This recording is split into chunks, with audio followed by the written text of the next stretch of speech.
परळी वैद्यनाथ पाचवे ज्योतिर्लिंग। महाराष्ट्रातील बीड जिल्ह्यातील परळी वैद्यनाथ हे भगवान शिवाच्या 12 ज्योतिर्लिंगापैकी एक अत्यंत पवित्र आणि प्रसिद्ध तीर्थक्षेत्र मानले जाते। महाराष्ट्र शासनाच्या पर्यटन विभागानुसार हे मंदिर परळी वैद्यनाथ येथे असून देशभरातून दरवर्षी मोठ्या संख्येने भाविक येथे दर्शनासाठी येतात। नमस्कार, नंबर 1 निर्धार न्यूज मध्ये आपल्या सगळ्यांचं मनपूर्वक स्वागत।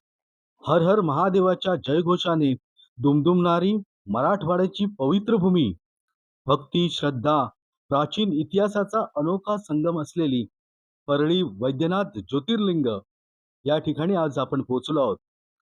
भगवान शिवाच्या 12 ज्योतिर्लिंगांपैकी एक मानले जाणारे हे पवित्र क्षेत्र लाखो शिवभक्तांच्या श्रद्धेचं केंद्र आहे।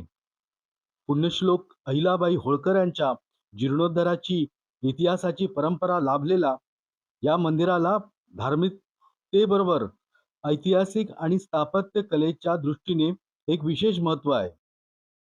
चला तर मग जाणून घेऊया परळीच्या या पवित्र भूमीत विराजमान असलेल्या श्री वैद्यनाथ ज्योतिर्लिंगाची महती, इतिहास आणि या मंदिराशी जोडलेल्या अद्भुत पौराणिक कथा। ज्योतिर्लिंग हा शब्द ज्योती अधिक लिंग असा मानला जातो। भगवान शिवाचे तेजस्वी दिव्य स्वरूप म्हणून ज्योतिर्लिंगाची उपासना केली जाते। 12 ज्योतिर्लिंगांमध्ये परळी वैद्यनाथाचा समावेश केला जातो। मात्र एक महत्त्वाची नोंद अशी की वैद्यनाथ ज्योतिर्लिंगाच्या स्थानाबाबत परळी महाराष्ट्र आणि देवघर झारखंड अशी परंपरागत मते आढळतात।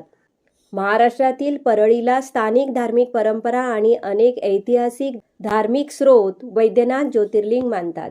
परळी वैद्यनाथ मंदिर परळी वैद्यनाथ जिल्हा बीड महाराष्ट्र येथे आहे। परळी हे रेल्वेने जोडलेले शहर असून रस्त्यानेही महाराष्ट्रातील विविध भागातून येथे सहज पोहोचता येते। बीड जिल्हा प्रशासनाच्या माहितीनुसार परळी येथे रेल्वे स्थानक आहे आणि राज्य परिवहनच्या बस सेवाही उपलब्ध आहेत। वैद्यनाथ म्हणजे वैद्यांचा नाथ किंवा आरोग्य प्रदान करणारा भगवान असा धार्मिक अर्थ घेतला जातो। या ज्योतिर्लिंगाशी भगवान शिवाच्या उपचारक आणि कल्याण स्वरूपाची श्रद्धा जोडली गेली आहे। समुद्र मंथनातून निघालेल्या अमृताशी संबंधित एक पौराणिक आख्यायिका परळीशी जोडली जाते।